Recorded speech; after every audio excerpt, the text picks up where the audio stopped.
Well, it's my great pleasure to introduce our keynote speaker today, Dr. Maya Gupta, who is a principal scientist at Google, where she leads a research group called the glass box machine learning, the anti-black box, the glass box machine learning group. And this is sort of a group that looks at the explainability of deep learning and other algorithms and allows people to make sense of what their machines are doing.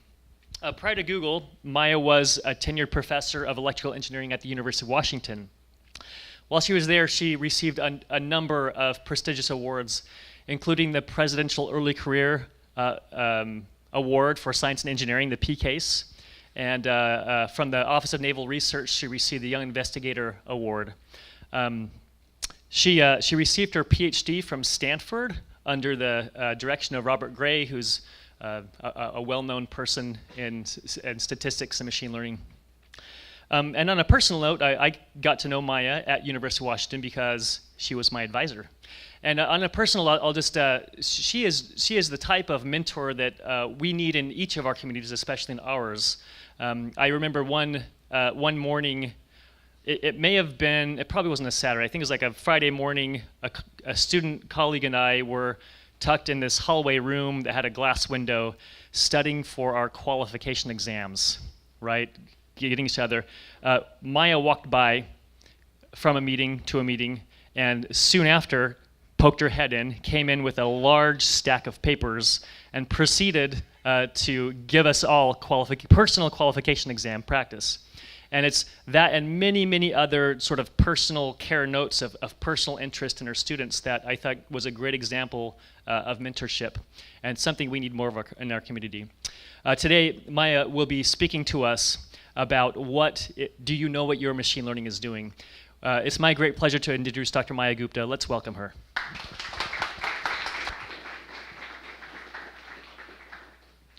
Thanks, Hiram. So often on a Saturday, there's like nothing to do but yoga and your laundry and maybe call your mom or something. So it's just really exciting to me today that we get to talk about machine learning all day and security instead. So excited everybody came out here on a Saturday.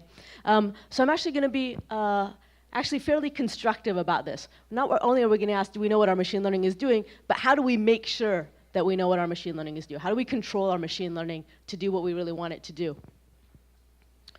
And as we all know, this is our very basic model of machine learning. We have some training examples, goes into the training, and we get this model out. And machine learning is a lot like parenting. It really depends on the training examples. And what the model is going to do is just mimic, memorize, generalize from the models and the examples that we give it. And so as long as we give it good examples, we're going to get good learning, and our model is going to grow up to do the kind of things that we really want it to do. And of course, the biggest way that we can control our machine learning is through the examples we give it, and by giving it good, clean examples that really represent what we care about. And of course, if we give it bad examples, the learning will not be as useful. We'll end up with our punk children. But as important as getting the right examples is, it's a little limited, and we'd like to say, what else can we do? How else can we control machine learning other than just by trying to control which examples that we give it? And so that's what I'm going to focus on today. And that's a big question. How do we control machine learning? I'm going to take one sort of specific aspect of looking at how can we constrain our machine learning. And in particular, how can we take our side information, our prior knowledge about the world, our domain information, and make sure that we're giving that to the model, as well as take policy information. Maybe it's, here's what we want the model to be doing. How do we take that and convert it into math and convert it into something that helps us train for that? So again, these are big questions. There's going to be a lot of answers. I'm going to focus on just a couple things today. Okay, I'm going to focus on a lot of things, but they'll come into just a couple categories. So I'm going to focus on shape constraints, which includes things like making sure that your model has a monotonic response, has diminishing returns, is convex and concave in the ways you want it to. I'll talk a little bit about churn, which is how much is your model different from some other model. And then I'll get into things like coverage and fairness and recall, et cetera, in the latter half of the talk. Okay, so all those things sort of fall under two sets of very different kinds of ways that we might constrain our model. The first are the shape constraints, and the other is rate constraints.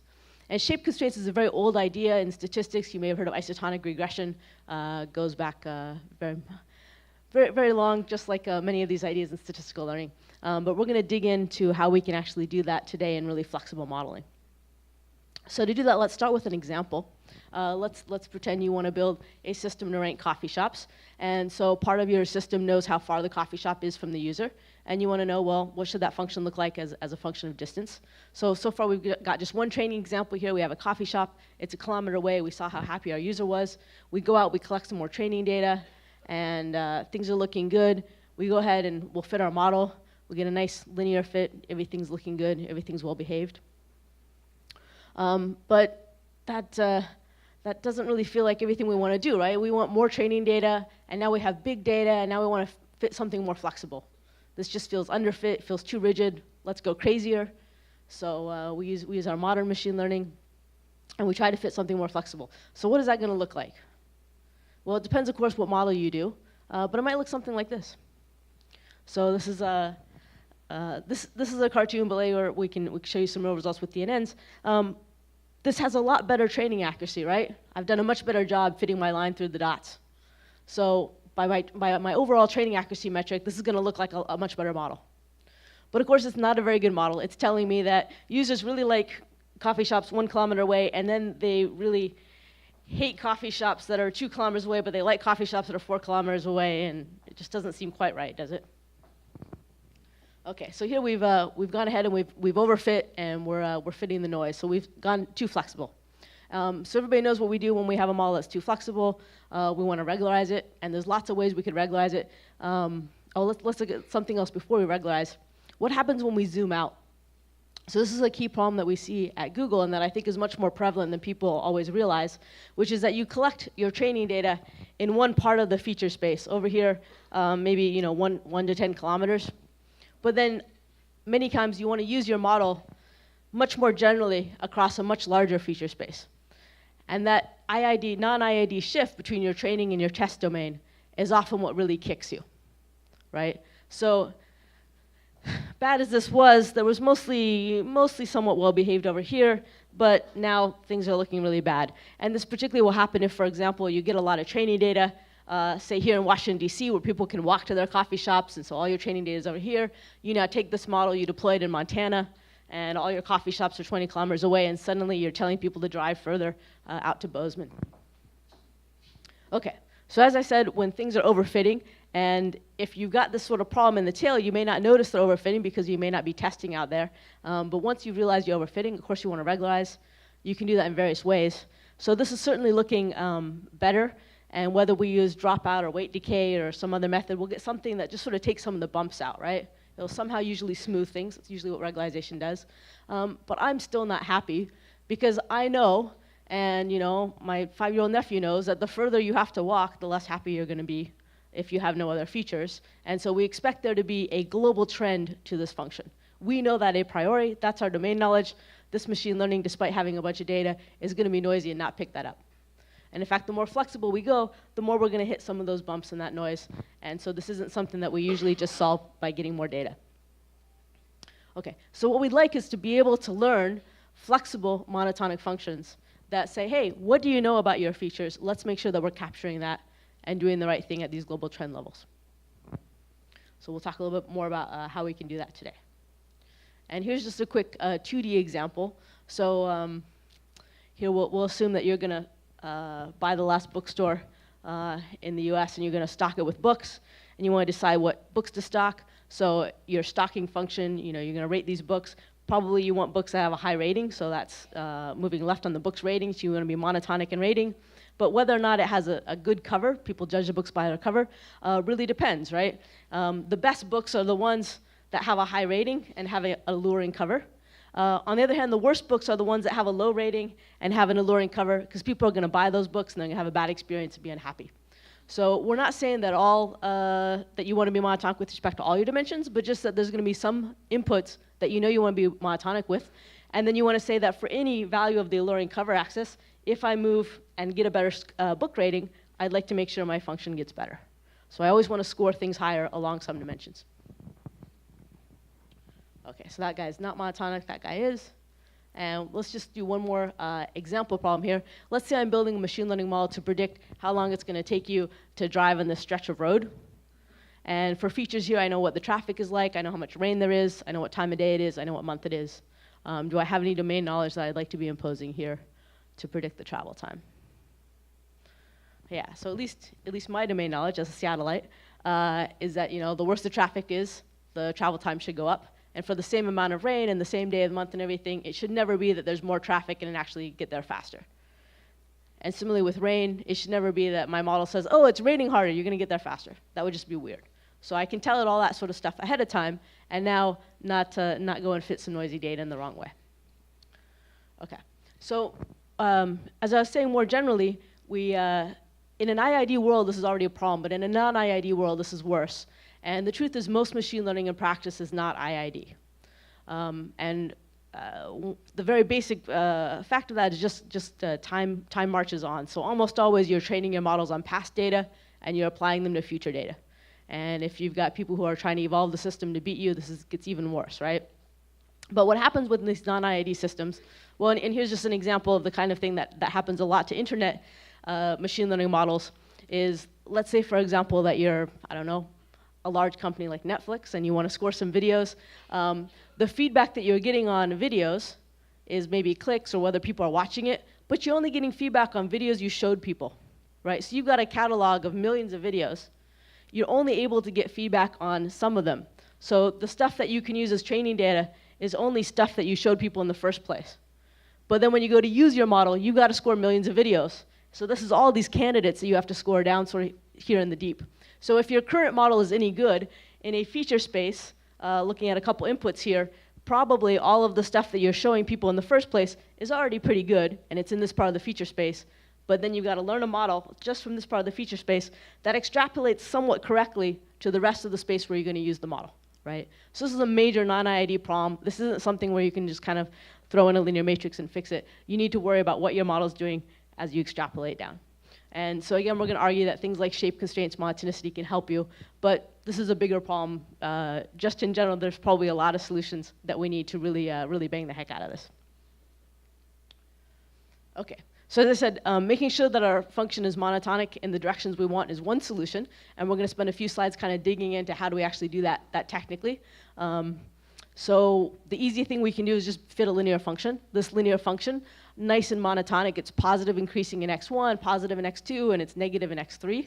And I know that, and I'm fairly happy, except it's just kind of a boring function. I want to go more flexible. So we can go to neural nets and we can make them monotonic. And the way to make a neural net monotonic, however, is that you got to make all the weights positive everywhere in your model. And especially as you get to deeper models, that becomes a bit restrictive. So there's been a fair amount of work on monotonic neural nets dating back about 1993. And what we see is that in the set of all possible monotonic functions, monotonic neural nets are really kind of a tiny set. So that's different than DNNs, where they're very flexible and they can express anything. Once we start putting these constraints on them, we lose a lot of that expressibility. So it's not really a super great solution. And what I'm going to talk a little bit more about today is Tensor Flow Lattice, which is a solution we've been developing over a few years at Google that lets you train arbitrarily flexible functions. So you're going to get all that expressibility, but you get to decide which functions you want to have be monotonic, increasing or decreasing, and just sort of specify that ad hoc. And what Tensor Flow Lattice does is it uses a function class that's a little different than DNNs. It uses a function class of lattices, which has a lot of efficiency properties and some other nice constraint properties as well that I'll talk a little bit about. Okay, so what is this lattice function class? There's the linear function class. Neural networks use a certain function class. There's decision trees are a function class. Lattices are a different function class that are basically linear splines. Does everyone know the story about the blind men and the elephant? All the blind men go and see the elephant. They're each describing the elephant. They describe it a different way. So I've got a little bit of that problem here because I can describe lattices from a lot of different perspectives. If I know you're a statistician, I'll tell you it's splines. If you're an SVM person, I'll tell you how it's a fixed kernel. If you're a DNN person, I'll tell you something else. But what we're going to do here is sort of call back to your 10 or 12-year-old inner self. Many of you, when you were 12 years old, you had that math textbook. And at the back of that math textbook, like in trigonometry, there'd be those tables, those 1D lookup tables for log and sine and stuff. Maybe you guys are not old enough. Back in my day. So those were lookup tables, right? They were one-dimensional functions that were just represented by a lookup table. And if you wanted something in between, you just interpolate. And so that's all we're going to do here is we're going to learn functions, we're going to parameterize them by their lookup table values, and we're going to interpolate between. And this has been a long-standing way to do things in math and in electrical engineering in 1 dimensions, 2 dimensions, 3 dimensions. But now we figured out how to do this in 30 dimensions, 100 dimensions, 1,000 dimensions. So that's what things look like in 1D. Let's look at a simple 2-dimensional interpolated lookup table. So here I've got 2 features and something terrible and artistic happening in the middle of my function here. Let's ignore that. And this lookup table has 4 parameters. So it's a 2 by 2 lookup table. It's just got 4 parameters, and those 4 parameters tell me what the function does in extreme cases. So if I've got a low value of signal 1 and a low value of signal 2, the function will give me a 0.4. If signal 2 gets high, I'll get a 1 out of this function. These guys will give me a 0 and a 0. And so what's great about this way of looking at this function is that the parameters are literally function values. Right? So that's a bit different than like a DNN where the parameters are weights in the middle of something. Here my parameters literally are the function values, and I'm just going to smoothly interpolate between. So I know that there's no extrapolation happening. I know that these are the bounds of what my function can do. I know that there's no ripples or bumps in the middle because it's literally extrapolating in the middle, so I get a nice smooth function. So this gives me a lot of controllability over what happens, but also because I now have a lookup table structure, it's going to be very efficient to evaluate. Okay, and just as just a quick reminder of what linear interpolation looks like. Linear interpolation is not linear in the inputs, it's linear in the number of parameters. So basically, we're still learning a very nonlinear function class here. And part of why we're choosing this function class is that, again, because it's so highly structured, it's easy to do things where you want to constrain it. So it's easy to constrain the upper bounds and the lower bounds. I know this function is never going to put out anything lower than 0 or higher than 1.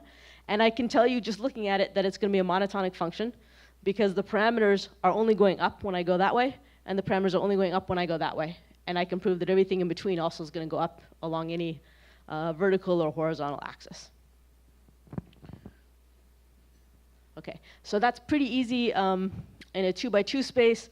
And then, okay, let's look at a few more of these functions. So again, these are just functions with 4 parameters. So far, we're just some simple cases here.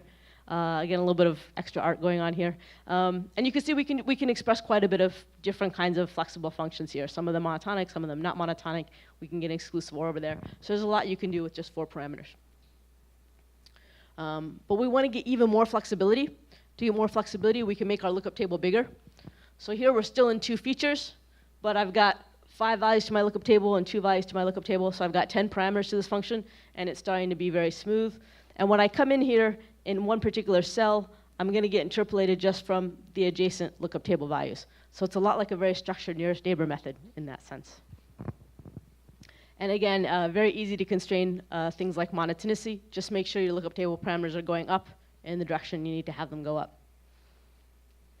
Okay, here's a 3-dimensional lookup table. It's 2 by 2 by 3. And on the axis going into the board, we've now done a categorical embedding of countries.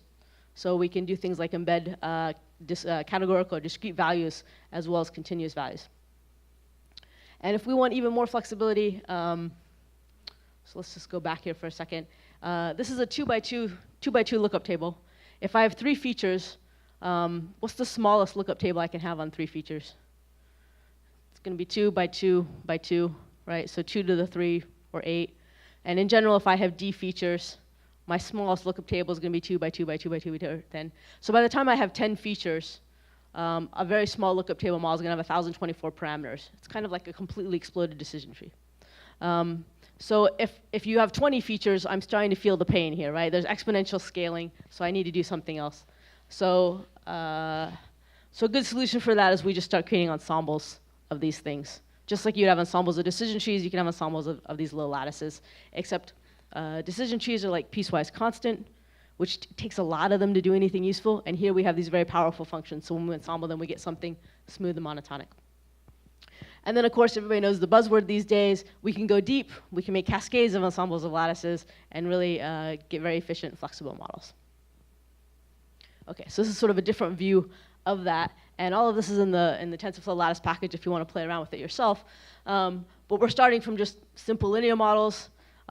We can make calibrated linear models with 1D lookup tables. I'll tell you a bit more about that in a second. We can build these calibrated lattice models. There's technical details in our JMR paper. Create ensembles. There's some technical details in NIPS paper. And then, yeah, go deep into these deep lattice networks. So we can get a lot of flexibility this way.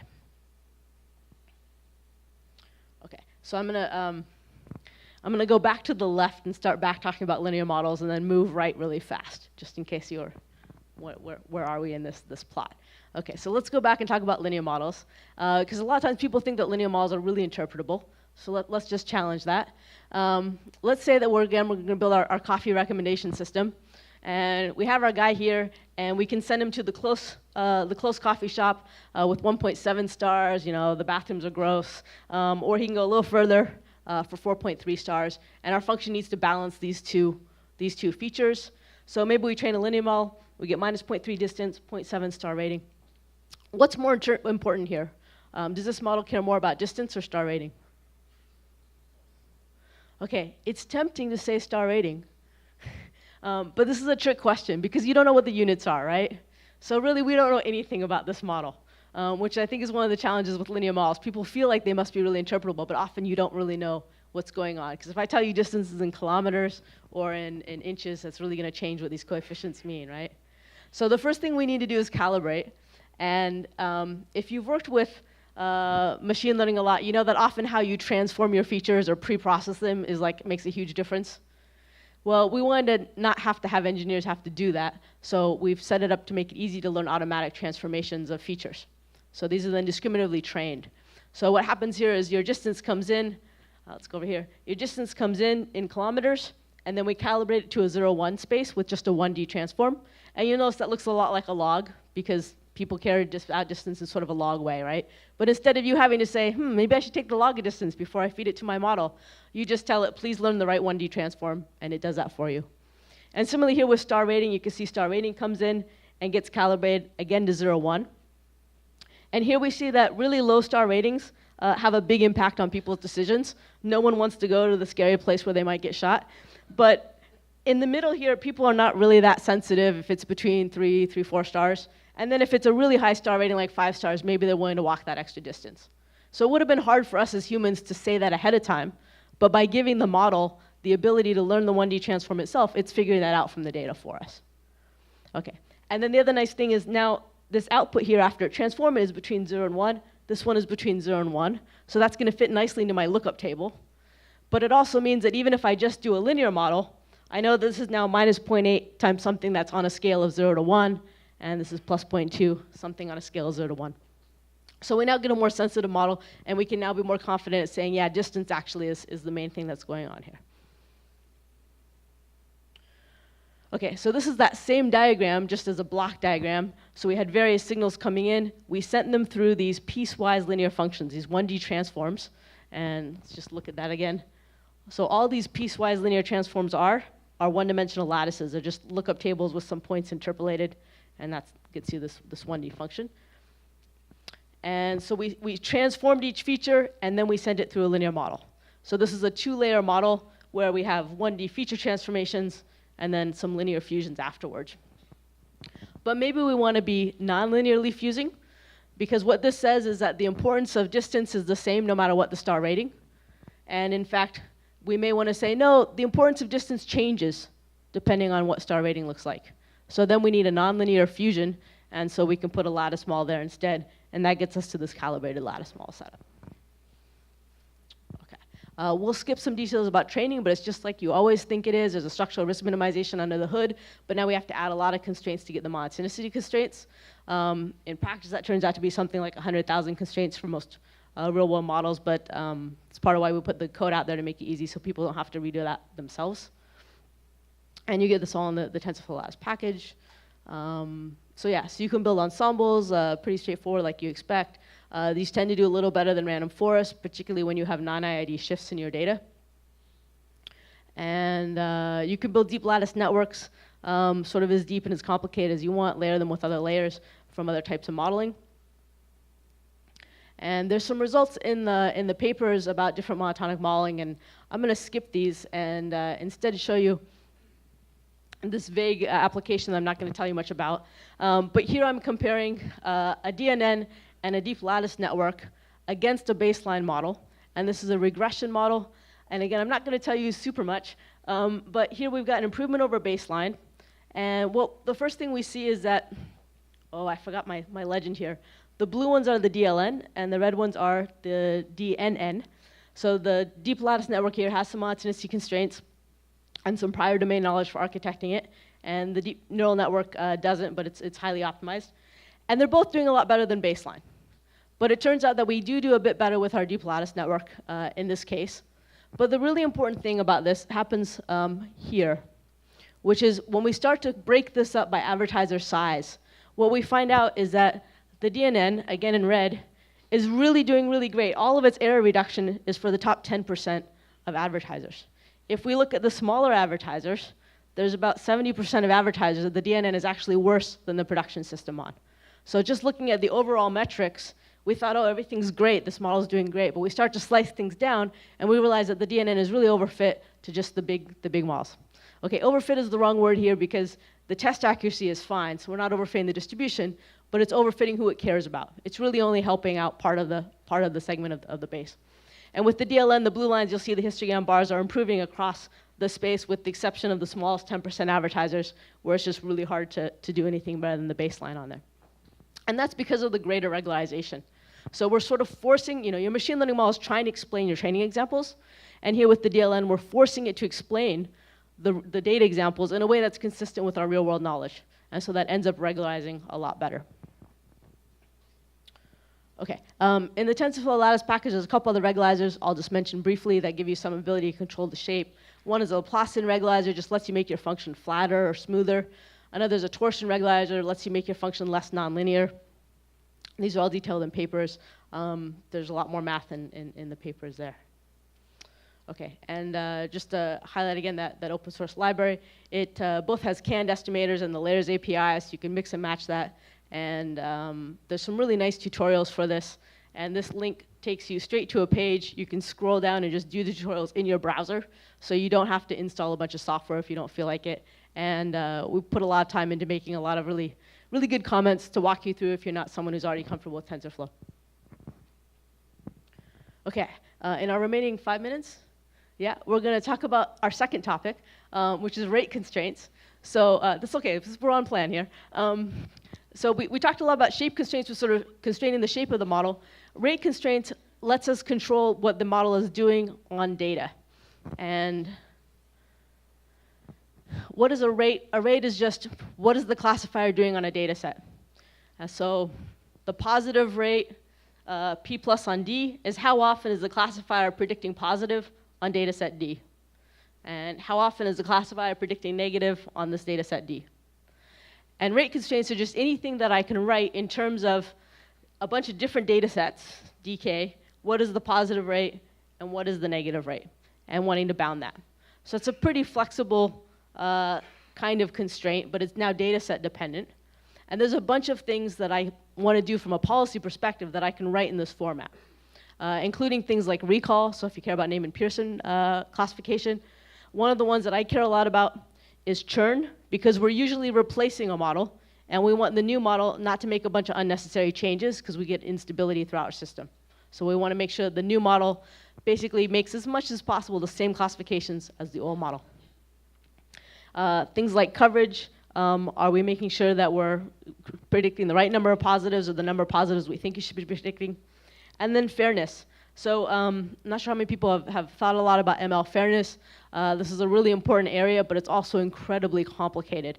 So everybody's pro-fair. Well, most people are, I think. And we all want fairness. But how you define that and what the right definition is for a particular situation is very complicated.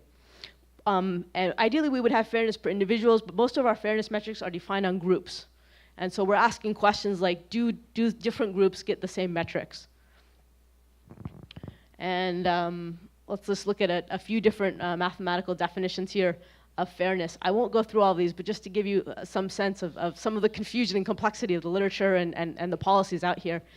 So this top one is one that's most consistent with like US law on fair housing, which says that different groups should be getting loans at the same rate, or different groups should be getting housing mortgages at the same rate, irregardless of what our training data maybe is labeled as, right? So it says, ignore the training data. I don't care if this group wasn't labeled to get a house. We're going to make sure that everybody has the same positive prediction rate at getting houses.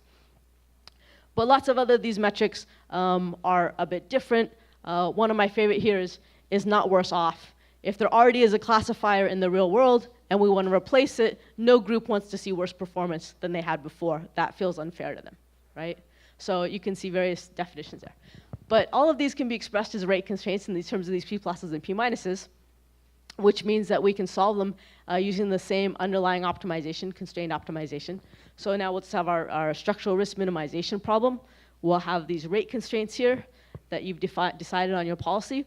And this turns into be kind of a hard problem. So many of us in grad school studied convex optimization over convex constraints. That was nice. I missed those days. Now we have a non-convex problem over a non-convex constraint set. Theoretically, we need a stochastic classifier. We've approached this as a non-zero sum two-player game. And we have an archive paper, journal paper out on archive. It's about 60 pages, goes into wonderful depth and detail about all the terms and terminology I just mentioned, with a lot of sort of use cases for practitioners, as well as a bunch of theory and algorithms. And we do have some open source code. This one is a little bit more research grade in the sense that there's not nice tutorials and stuff yet, but we're working on coming out with that soon. Okay, so just to kind of zoom back out, our big question here is, hey, let's not just leave ourselves to these training examples that are hard to look through. Let's ask ourselves, what kind of side information do we have? What kind of policies do we want to impose? And let's get proactive about trying to do that and bring those to bear in our machine learning. And so I've talked a bit today about a couple of the ways that we can do that and make sure that we're designing our machine learning so we know exactly what it's doing. But I think there's a lot more to do in this area. Thanks.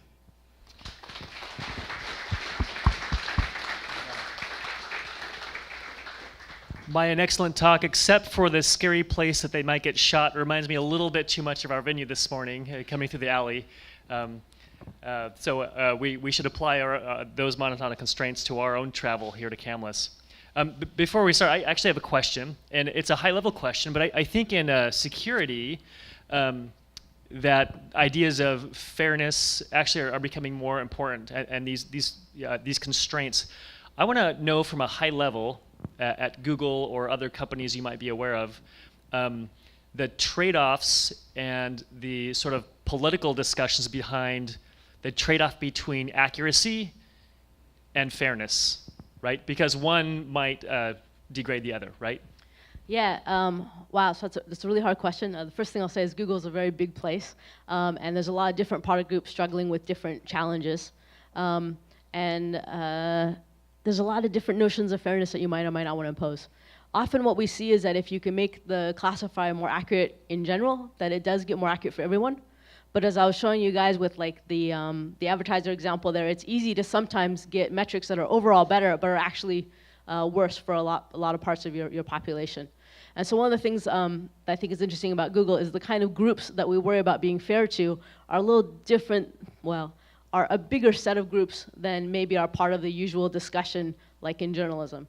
Journalism tends to focus on social justice groups of things like gender and race and ethnicity, and at Google we're worried about, are we being fair to all our advertisers? Are we being fair to all our uploaders of YouTube videos? These kind of questions, right? So we have a much broader notion that we have to worry about, and different product groups will have different notions. Some of these fairness goals directly contradict with accuracy and really require a trade-off. And we've done a lot of real-world experiments, and some of them are pretty discouraging. In particular, the equal accuracy goal that says, you'd like your different groups to be experiencing the same accuracy. And so what you think is that, oh, if I've got group A and they've got this accuracy, and group B has this other accuracy here, and I impose equal accuracy, surely that will just bring group A down a little bit and group B up a lot, and it'll be great. But what really tends to happen is if group B is hard to classify, all that happens is everybody now gets sucky classification. So that's going to depend on your exact problem, but there's a lot of cases where trying to impose these, if you're not careful, leads to degeneracy. So you need to make sure you've got some slack, and sometimes you need to test to see, well, how much can I do without hurting things? Yeah. How does conversations become easier with, I need to push a model. I can choose the fair one or the good one. What do you want? Is that an easier conversation to I've never been in a situation that stark or clear. Usually these situations are ongoing and just more complicated than that. And again, I would say that a lot of this really comes down to getting the best training data you can. You know, trying to solve these things at the end is late if you can fix your training data. And so we're putting more and more work and effort into a lot more testing and making sure that we're collecting training data that helps us get the accuracy we need on some of the smaller groups rather than just dealing with the fact that they maybe are not sampled as well.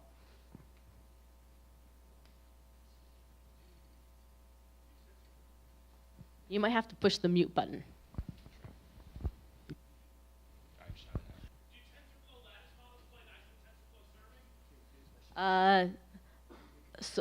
Do TensorFlow lattice models play nice with TensorFlow serving?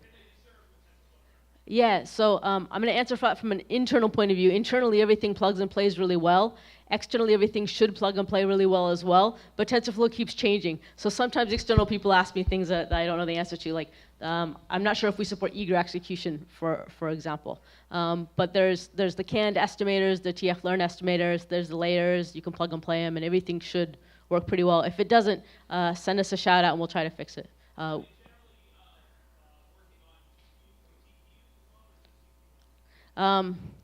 We support CPU. We also support TF Lite. Oh, the question was, does the TensorFlow Lattice work on GPUs and TPUs?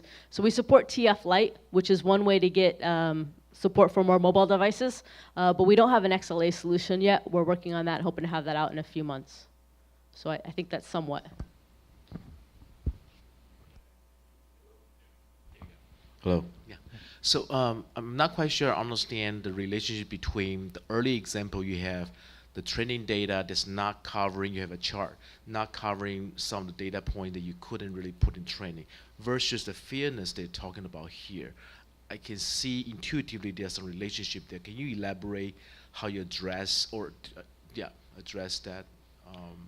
Yeah, that's a huge question. What a great question.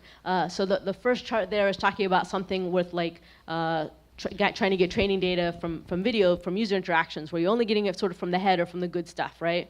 And why I say that's a huge question is that if you're not serving some of the groups at the right rate in the first place with your old system, then it's very hard to get any training data to do some of this stuff or to impose this stuff accurately. Oh, good, he found the slide, impressive. So I don't know that there's a direct relationship there, but these things are all interplaying at your system level in very complicated ways. And I think that just goes back to the question of if you want to do well on all groups, getting good samples and getting good sampling from all groups is really your first step. And one of the hardest problems often for some of your rarer groups. And of course, this is true for like anomaly detection, or we often have problems with people like I have 1,000 positives or 1,000 negatives for every positive, or I have 10,000 negatives for every positive example, right? And then trying to make sure that you're doing the right things. It's late. You want to go back and try to get more of that negative data. The lattice functions you said are parameterized by their extremal points. So if we measure two signals, we have to state 4 parameters about our prior knowledge, and if it was 3, then we have 8.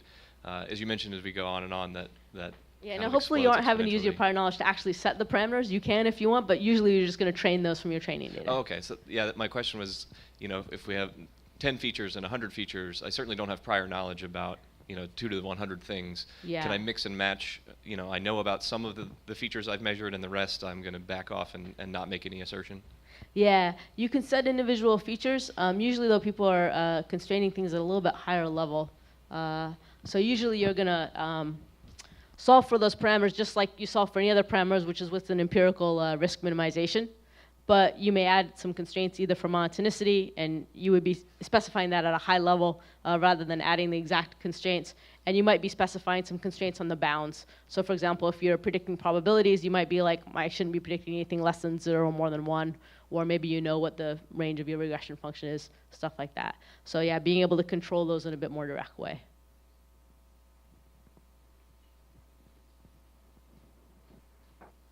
Conversely, though, when you're debugging, it's nice to be able to go in and read the parameter values and be like, oh, this is what's happening in this part of the space, and know that. You say, yep, these are monotonic, these are not, and the rest is automatic. Yeah. Although you can go in and set things if you're unhappy. You mentioned categorical embeddings. How does that play constraints? Like, are this moneticity constraints still a factor, or do things get messed up when you turn them into categories? Yeah, so again, you don't necessarily want to constrain everything to have a monotonic effect, and mostly for categorical embeddings you wouldn't, like if I have a category like state or country or something. On the other hand, if I category like how warm is the water, and people are giving me answers like lukewarm and hot and cold, then I might want to impose some monotonicity on that because I know that they're basically essentially ordered categories.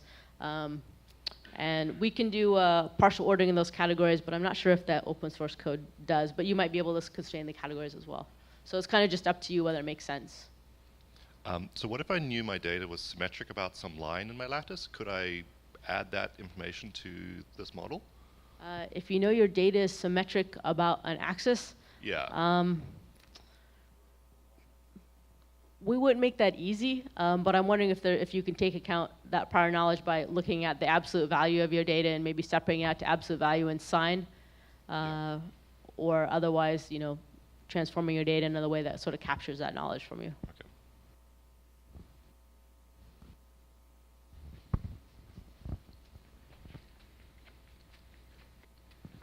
This is great. Hiram threatened you guys might ask about GDPR. This is much nicer. So I'm just wondering if you can give a little more information on, is there a use case for a non-monotonic function which you can think of now? Sure. So in all my examples and in the work that our machine learning group tends to focus on, the inputs are semantically meaningful. But if you're starting with something like pixels and an image, you don't want to make sure that pixel 17 has a monotonic impact. So so there, in those kind of cases, we need some other solutions, and I don't know all the right answers. I didn't bring a good example of this. There's another example like this where we'll talk about late fusion, where maybe you have a video and you're trying to decide, is it family friendly, right? And you might have a natural language processing system that's looking at all the text about the reviews. You might have a different computer vision system that's looking at the actual video. You might have an audio system looking at the sound in the video. All these kind of systems may be operating independently, trying to decide, is this a family-friendly video? And then you want to late fuse those three pieces of information. And at that point, you now have semantically meaningful input that, hey, my natural language processing system thinks this isn't family-friendly. And you want to be monotonic at that late stage. And so that's part of why the layers API is nice in Tensor Flow, that you can kind of layer these things and modularize them and freeze some parts of your model and then have later parts. But you wouldn't want to go try to impose this on the audio signal. I have another question, Maya. There's some recent research in our field, so we're really interested also in adversarial attack of, say, machine learning models that are defending your system against malware. And some of the recent literature tries to apply monotonicity so that, the idea that if I start with a benign file, I have to add something to make it malicious. So there's this addition means more malicious. Do you have any use cases in the applications you've considered of monotonicity for defense against adversarial attack? Not directly. What we see, though, is that one of the things that adversarial type attacks will do is screw up these monotonicities. And so this is just one way that we can regularize things to try to protect from sort of adversarial noise.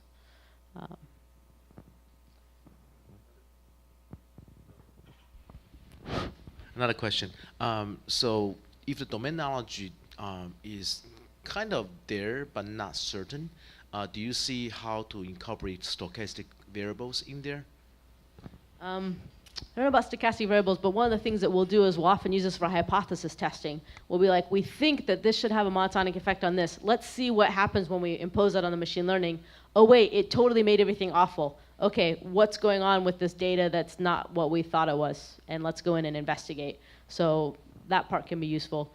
In terms of stochasticity, you can, instead of constraining things, just regularize things and say, well, I kind of want to make things more monotonic. I want to penalize for monotonicity, rather than sort of, guarantee it. And then that just forms another kind of regularization strategy. We're going to stop the questions. I think Maya's going to be around for maybe the next several talks. If you want to have more discussion with her, I think she'll be here. But let's thank Maya one more time for an excellent keynote.